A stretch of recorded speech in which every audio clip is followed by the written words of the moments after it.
Israel has just launched a massive strike on Qatar, and the entire Middle East is now on high alert. Israel bombed Doha, right where America runs its largest airbase. Well, I'm not thrilled. I'm not thrilled about it.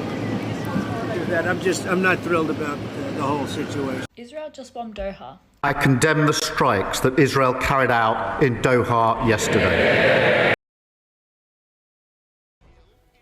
The State of Israel, initially intended to bring peace to all those Jewish citizens who were killed and discriminated against during the Holocaust and throughout history.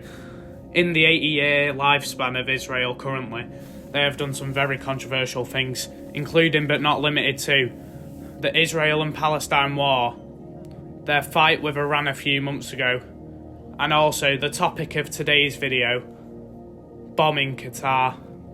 As always, I am your host, BlueCrow Television, and today we'll find out together, why did Israel bomb Qatar?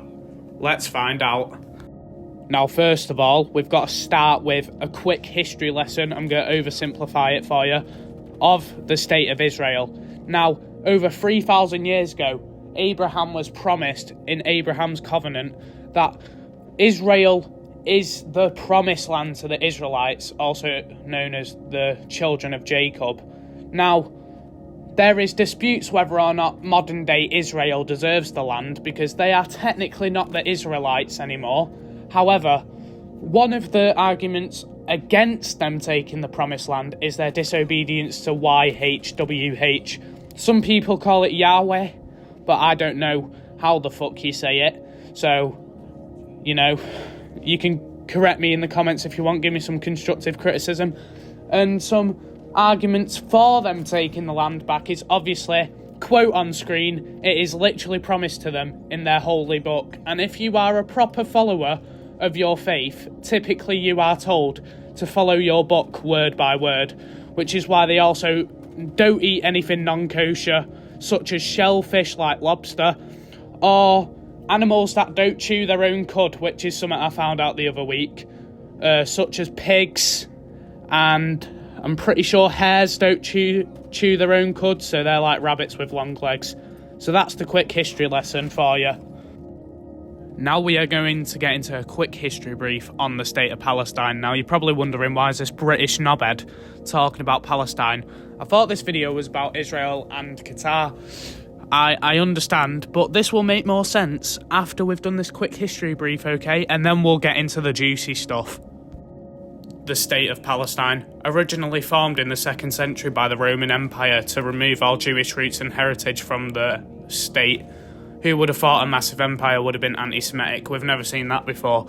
Anyway, Palestine became a mostly Muslim region after Muhammad, peace be upon him, formed the Muslim faith.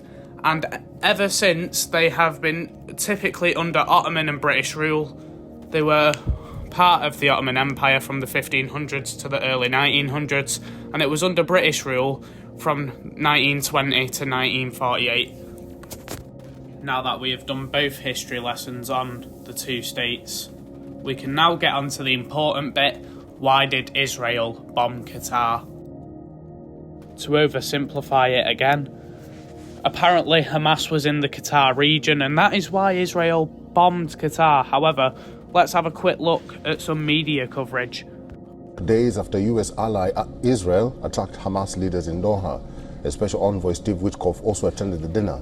The meeting comes as new details are emerging about the Israeli strikes. Multiple reports claim that there was widespread dissent among top security leaders ahead of the operation.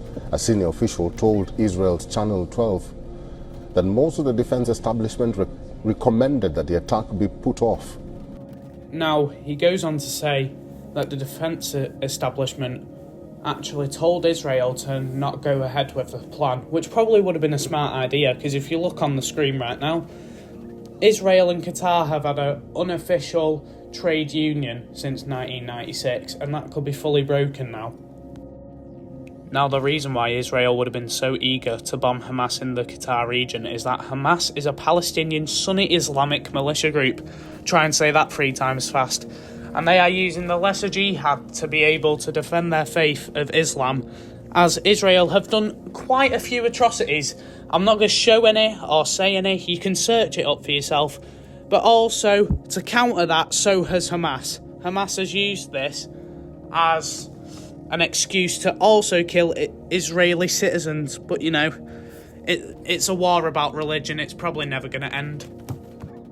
Now I'm going to use my own brain, my own thoughts, and my own mind to give some constructive criticism.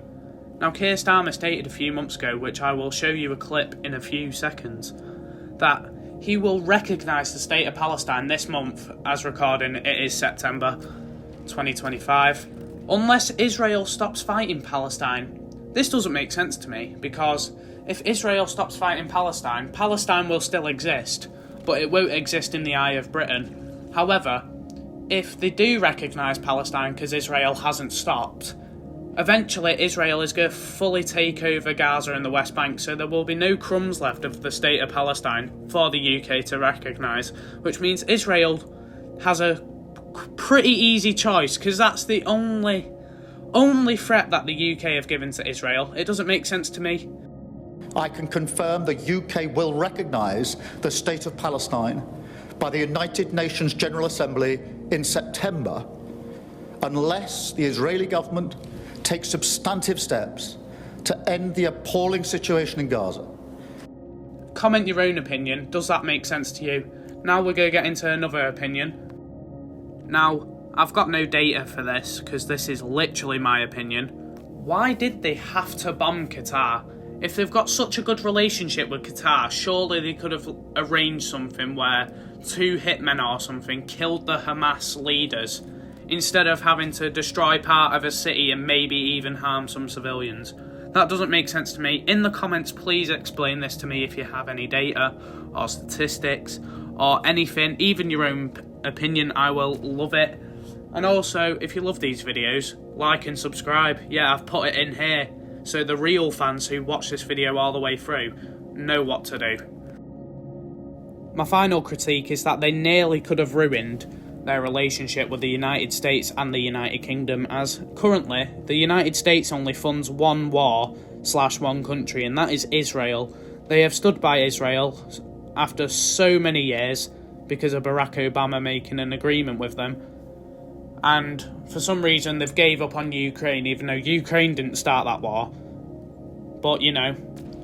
Anyway, also a controversial topic that you may have seen on TikTok is about the USS Liberty, which was a US naval ship that was attacked by the Israeli government, and they faced no repercussions even though they chose to pay a fine, and they still denied that they did it. They denied that they attacked the USS Liberty, but still chose to pay a fine. So how does that make sense? You've just proved yourself guilty without stating that you are guilty, if that makes sense. Now, I'm hoping that this video didn't leave you with more questions than answers. However, I'm just trying to start up my YouTube channel. This is a very sensitive topic also, such as my video of Charlie Kirk the other day. But, you know, I hope you still enjoyed it. I hope you show me some support and criticism in the comments, and give me some likes, give me some subscribers. I want to hit 1,000 subscribers by the end of next year. Thank you everybody, and thank you for watching this video. Love you all.